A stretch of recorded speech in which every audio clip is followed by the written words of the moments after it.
Let's talk overwhelm in the kitchen because it happens to the best of us. What if I said it isn't something that you can eliminate completely, rather, it's something that maybe ebbs and flows? The real trick is learning to ease the overwhelm pressure points so it never builds to the point where food feels like a burden. Hey, it's Sam, and thanks for joining me again on Not Pasta Again. Today, I actually want to revisit something that we've talked about before in one of our earlier episodes, and that's that feeling and experiencing of overwhelm in the kitchen.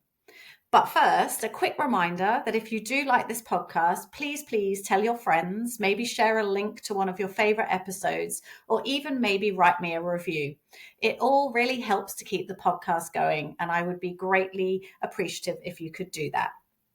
Now, I know the word overwhelm can get used a lot, and when I first spoke about it earlier in the series, I very much focused on the cause of overwhelm. Things like the mental load, the lack of time that we experience, that sort of decision fatigue of what shall I make, and the guilt that can build up around food generally. I really felt, though, that it was worth revisiting this because what I've realized over time since that last episode is that overwhelm never really disappears. It's kind of like background noise. Sometimes it's quiet, and other times it can be deafening. But I think it's always nearly there in some form or another. So rather than trying to get rid of it completely, I think it could be better to learn how to ease those pressure points that create that feeling of overwhelm. So, what do I mean by that? I mean, we need to identify the moments in the week or the cooking process that make us feel that it is a harder process than it needs to be. Because if we can soften it and make that noise quieter, then food will probably start to feel a lot simpler, a lot lighter, easier, and I guess far less demanding of our time and headspace.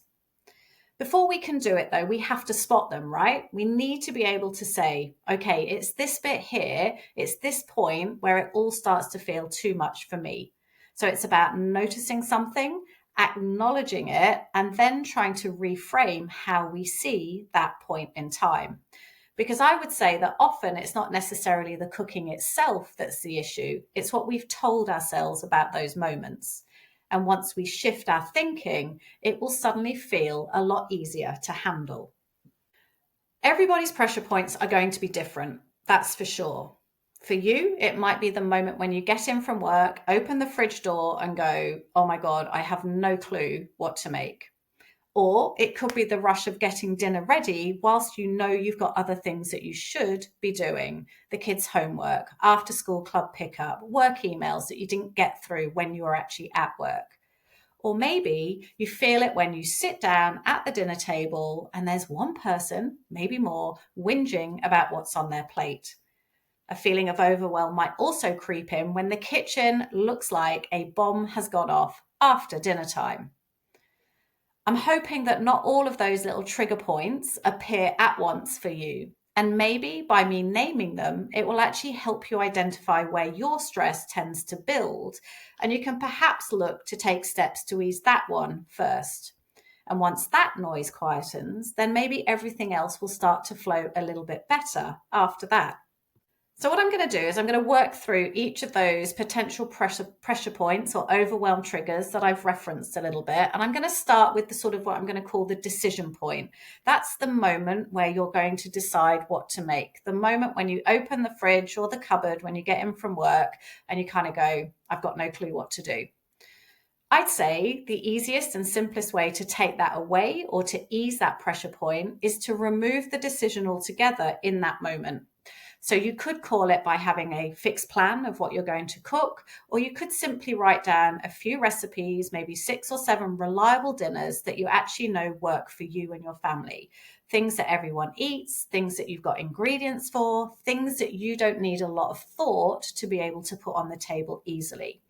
Where you keep that list, I'd say needs to be visible. So it could be on the fridge, it might be on your phone, inside the cupboard that you open when you get in, wherever it is, you just need to be able to see it and know that it's there for you. If you're somebody who likes apps, then I would say digital tools like Cookadoo, which is the Thermomix recipe application, or even something like a Pinterest board would also come in handy, because you're able to build your own collections of recipes that you like and trust. So when that moment of brain fog kicks in, or you're tired or you're rushed, you're not actually starting from zero. You've got something that you can refer to. I'd also say that meal boxes are going to help you in this situation as well, if that is something of interest. If it's pre-planned, the ingredients have been sent to you when you walk in, when you're feeling tired, that overwhelm won't hit because everything is going to be almost prepped for you. All right, so moving on, I'd say next is that preparation point, that time pressure that might come when you've got to chop stuff, when you've got to stir stuff, you're tied to the hob and you're multitasking and you don't really have that headspace for doing all of those things at the same time. I would say here, and I've said this before in other episodes, that my best advice is you've got to use what you've got at your fingertips, the tools that you've got in your kitchen. That could just be a mini chopper that chops your onions really quickly instead of you having to do it with a knife. It could be a slow cooker, and you might even have put food in that at the beginning of the day so that when you walk in, your dinner's ready. And for me, it's the Thermomix. You know, these things, these tools, they exist for a reason. It's going to help lighten the load. It's not about showing off when you're cooking your family dinner. It's not about necessarily having to do everything from scratch every night. I'd say it's about protecting your energy in your kitchen. And if your pressure point is time, then automation really is going to help, right? Anything that stirs, anything that blends, or anything that cooks for you whilst you're doing something else is a win. I also know some people who I've met through my Thermomix journey who actually choose to buy already chopped onions that are frozen, or frozen garlic and other vegetables that have been pre-chopped as well. And for them, it just helps ease their headspace and that feeling of time pressure when they get in at the end of a busy day. And I'm all about, if something works, then why wouldn't you do it? I think another aside to that is that when you've got something like frozen chopped veggies, you're not going to waste as much either, because you're just going to use what you've got and you're not going to necessarily waste some of that fresh produce that you might buy as an alternative. Okay, so moving through to what I would consider to be another overwhelm or pressure point, and that's sort of the meal time in itself. That's when the food's on the table, you've spent some time getting it ready, and it just doesn't feel like you can win. You know, someone doesn't like it, someone's poking at the peas, and you're just sitting there going, why on earth do I bother? I think this is one of those moments where, to ease that pressure, we've actually got to let go of the idea that every meal has to, one, be perfect, but also that every meal needs to please everyone equally, because quite frankly, it doesn't. Sometimes the simplest tweak will make all of the difference. So if you can, think about serving one base meal and let people customize it. And if you've got a particularly fussy eater, just have a small set of ingredients that you know they will eat, that they can add to any base meal. So that means you're not going to have to cook entirely separate meals. Remember, it's not about perfection, it's about sanity and protecting your energy. I think the final sort of pressure point I can think of is what I'm going to call the reset point. And that's when you've done the cooking, you've got in, you've served it, that's gone however it's gone. And then you look around the kitchen and the dining room and it just looks like a bomb has hit it. It's just chaos everywhere. And ideally, in your own head, you just want to walk away, like everyone else maybe does as well. And I think this is where we just need to work really hard at just reframing that it doesn't have to be a completely clinically clean kitchen at the end of every mealtime. Maybe give yourself a 5 or 10 minute reset routine. You know, just clear the counter, load the dishwasher, or even get everyone else to load their dishes into the dishwasher. You could even soften that process by lighting a candle, playing some music, pouring a glass of wine, making yourself a cup of tea, and then you can sit down. So remember, it's not about having a spotless kitchen. This is just about closing the kitchen for the day. And I have to say, if you've got a Thermomix, this is definitely where the self-clean function earns its keep. It's one less thing that you have to think about before you switch off for the evening. It just cleans itself.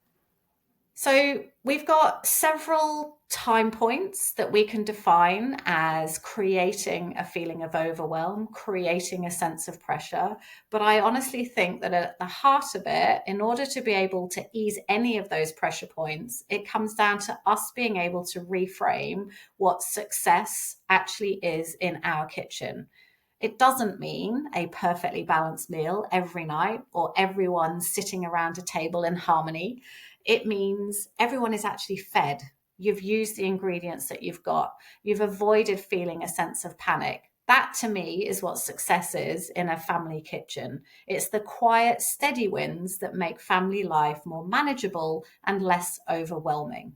And when you start seeing those as enough, you'll notice that overwhelm loses a little bit of its power. It might still whisper in your background sometimes, but it doesn't dominate the whole evening anymore. So that's today's reflection.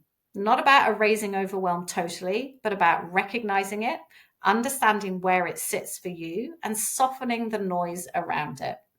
For me, I think it was the preparation pressure point that used to flare up most of all for me. And I would say also the mealtime, because I do have a fussy eater. My Thermomix has helped me hugely in both of those areas, but it's not the only answer. The real progress comes when you notice what actually helps you and implement change. So maybe that's a written plan of what you might cook on any given day. Maybe it's a favorite shortcut like a Pinterest board or getting a recipe box delivered. Or maybe it's just allowing yourself a simple dinner that doesn't require too much thought.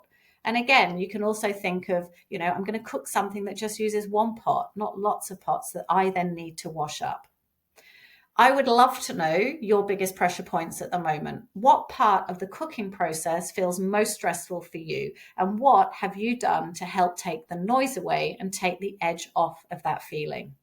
You can email me at notpastaagain@hotmail.com, or you can join the conversation over in my Facebook group. It really is a great space for sharing ideas and life solutions. It's not just about recipes. So thank you for listening. And remember, we don't have to eliminate the overwhelm totally. We just have to ease the pressure points one at a time.